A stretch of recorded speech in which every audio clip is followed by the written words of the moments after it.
हाथी और बकरी की कहानी। एक जंगल में एक हाथी और एक बकरी रहते थे। दोनों बहुत पक्के दोस्त थे।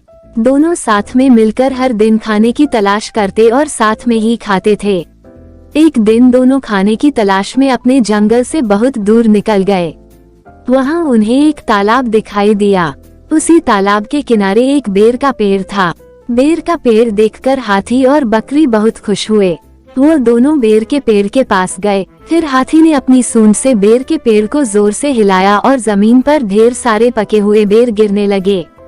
बकरी जल्दी जल्दी गिरे हुए बेरों को इकट्ठा करने लगी।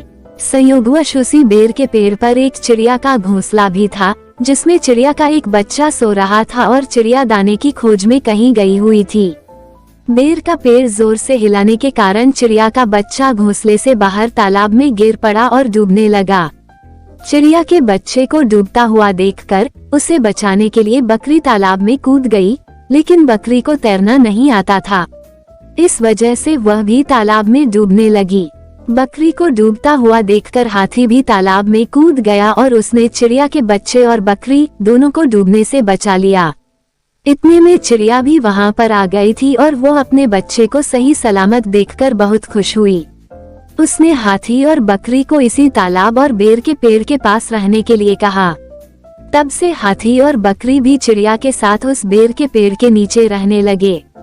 कुछ ही दिनों में चिड़िया का बच्चा बड़ा हो गया।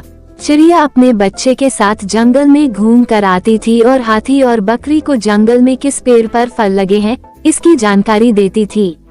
इस तरह हाथी, बकरी और चिड़िया मजे में रहते और खाते पीते थे। कहानी से सीख, हमें किसी का बुरा नहीं करना चाहिए। अगर हमारी गलती से किसी को परेशानी होती है तो उस गलती को सुधारना चाहिए और मनमुटाव दूर करते हुए एक दूसरे की मदद करनी चाहिए।